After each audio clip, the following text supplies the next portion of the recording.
ሰላም ጤና ይስጥልኝ አድማጭና ተከታታዮች ሚያዝያ 26 ቀን 2018 ዓ.ም የዕለቱን አዳዲስ መረጃዎችን ይዤላችሁ መጥቻለሁ። ከዛ በፊት ግን ዋናዎቹን ላስደምጣችሁ። ኢትዮጵያ ግዙፍ የሴራሚክስ ፋብሪካዎችን በቅርቡ እንደምታስመርቅ ጠቅላይ ሚኒስትር ዶክተር አብይ አህመድ ተናገሩ። በትብብር ሀገራችን እናልማ ሲሉ ምክትል ጠቅላይ ሚኒስትሩ ተመስገን ጥሩነህም ተናግረዋል። እንዲሁም አቤል ብርሃኑ የአፍሪካ የዓመቱ ምርጥ የጉዞ ተጽዕኖ ፈጣሪ በመባል ሽልማት ተበርክቶለታን በዝርዝር ምናየው ነው የሚሆነው። እስከ ዝግጅታችን ፍጻሜ ድረስ አብራችሁን ቆዩ። ወደ ዝርዝር መረጃው እንለፍ። በአዲስ አበባ ከተማ ሲካሄድ የነበረው ዓለም አቀፍ የሲቲ ማውንቴን ባይክ ኤሌመንተሪ ፕሮ ሊግ በዛሬው ዕለት ተጠናቀቀ። በአፍሪካ ለመጀመሪያ ጊዜ በአዲስ አበባ ከተማ ሲካሄድ የነበረው ዓለም አቀፍ የሲቲ ማውንቴን ባይክ ኤሌመንተሪ ፕሮ ሊግ በዛሬው ዕለት ተጠናቋል። ማምሻውን በመዲናችን አዲስ አበባ ለመጀመሪያ ጊዜ በታላቅ ድምቀት በተከናወነው ዓለም አቀፍ የሲቲ ማውንቴን ባይክ ኤሌመንተሪ ፕሮ ሊግ ላይ ለመሳተፍ ተወዳዳሪዎች አመራሮችና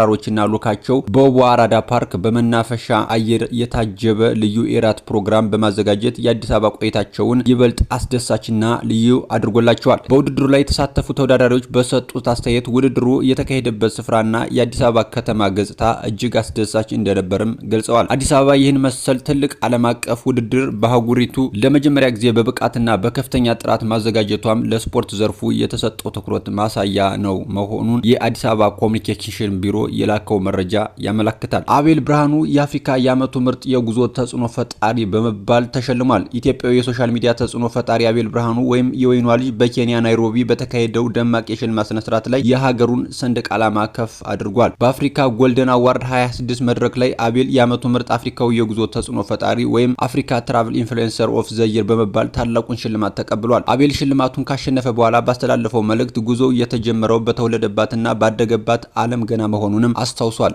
በተጨማሪም አቤል በገጹ ላይ ባሰፈረው መልእክት ሁሌም ከጀርባ የሆናችሁ ለኔ ቆመው መታየት የደከማችሁ በሙሉ በስም የማልጠቅሳችሁ ሁሉ ከልብ በመነጨ ምስጋና አመሰግናለሁ። ሽልማቱ የናንተም ጭምር ነው። አሁንም ጉዟችን ይቀጥላል ብሏል። ጥራቱ ዝቅ ባለ የአሮጌ ስልክ ካሜራ ምስሎችን መቅረጽ የጀመረው ወጣት ዛሬ አህጉር አቀፍና እውቅናውን በመጎናጸፍ የብዙዎችን ቀልብ መሳብ ችሏል ነው የተባለው። ወደ ሌላኛው ዝርዝር መረጃችን ስናልፍ በትብብር ሀገራችን እናልማ ሲሉ ተመስገን ጥሩነህ ተናግረዋል። ምክትል ጠቅላይ ሚኒስትር ተመስገን ጥሩነህ የፈለገ ጊዮን ኢኮ ሪዞርትን መመረቃቸውም ተሰምቷል። በምረቃ ስነ ስርዓቱ የአማራ ክልል ርዕሰ መስተዳድር አረጋ ከበደ፣ የቢሻንጉል ጉሙዝ ክልል ርዕሰ መስተዳድር አሽዳሌ ሐሰንን ጨምሮ ሌሎች ከፍተኛ የስራ ኃላፊዎችም ተገኝተዋል። በምረቃ ስነ ስርዓቱ ላይ መልእክት ያስተላለፉት ምክትል ጠቅላይ ሚኒስትር ተመስገን ጥሩነህ በባህር ዳር እጅግ ብዙ ጸጋ ያላት ከተማ መሆኗን ገልጸዋል። ዓመታት በፊት በባህር ዳር የሚንቀሳቀሰው ሰው ይህን የመሰለ የጣና ጸጋ አያይም ነበር። አሁን ግን የጣና ጸጋ ተገልጧል ሲሉም መልእክታቸውን አስተላልፈዋል። ጠቅላይ ሚኒስትሩ አብይ አህመድ መስራት አለብን፣ ጫካ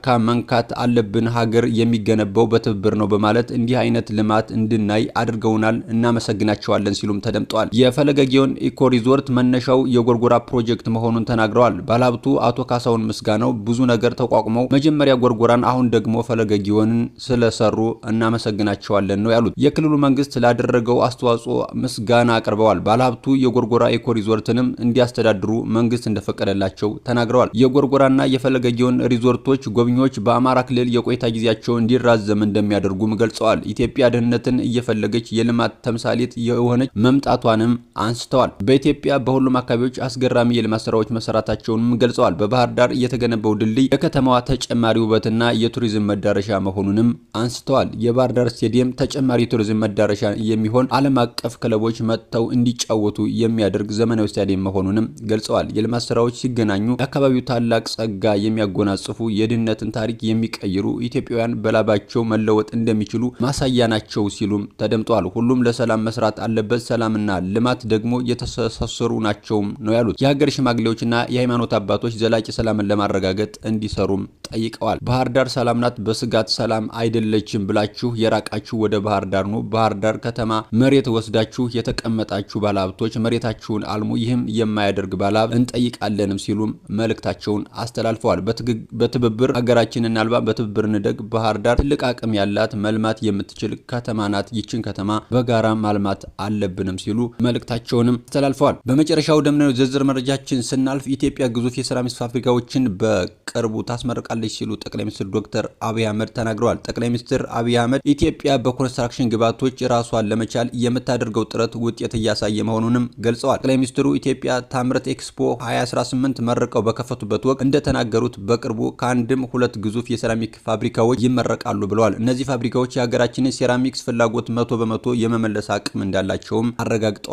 ኢትዮጵያ ላለፉት በርካታ ዓመታት የወደብ አገልግሎትና ጠንካራ ሎጂስቲክስ በሌለበት ሁኔታ ለኮንስትራክሽን ዘርፉ የሚወሉ ድንጋዮችን ከውጭ ስታመጣ መቆየቷንም አውስተዋል። ከእንግዲህ ድንጋይ መሸከም የለብንም፣ የሴራሚክስ አምራቾቻችን ወደ ፖርስሊን፣ ግራናይትና ማርብል ምርት ማሳደግ አለብን ሲሉም አቅጣጫቸውን አስቀምጠዋል። በሀገር ውስጥ ሊመረቱ የሚችሉ 96 የልዩ ልዩ ምርት አይነቶች በጥናት መለየታቸውን የገለጹት ጠቅላይ ሚኒስትሩ አብይ ባለሀብቶች ከኢንቨስትመንት ኮሚሽንና ከኢንዱስትሪ ሚኒስቴር መረጃዎችን በመውሰድ በእነዚህ ዘርፎች ላይ በንቃት እንዲሰማሩ ጥሪያቸውን አቅርበዋል። ምርትን በሀገር ውስጥ መተካት የሀገርን ክብር፣ ነጻነትና ሉዓላዊነት እንደሚያስጠብቅም አስገንዝበዋል። ኢትዮጵያ በአሁኑ ወቅት በግብርና፣ በማዕድን፣ በቱሪዝምና በቴክኖሎጂ ዘርፍ አስደናቂ እድገት እያሳየች መሆኑን ጠቅሰው ምርቶቻችንን ለሀገር ውስጥ ፍጆታ ብቻ ሳይሆን ለውጭ ገበያ እየቀረበ ነው ብለዋል። እንደ ምሳሌ ቀደም ሲል ከውጭ የገቡ የነበሩ የመከላከያ ምርቶች ዛሬ ላይ የራስን ከመቻል አልፎ 6 በላይ ለሚሆኑ የአፍሪካ ሀገራት እየተሸጠ መሆኑንም ጠቁመዋል። ኢንዱስትሪና ማምረት ለብልጽግናና ለነጻነት ወሳኝ መሰረቶች ናቸው ያሉት ጠቅላይ ሚኒስትሩ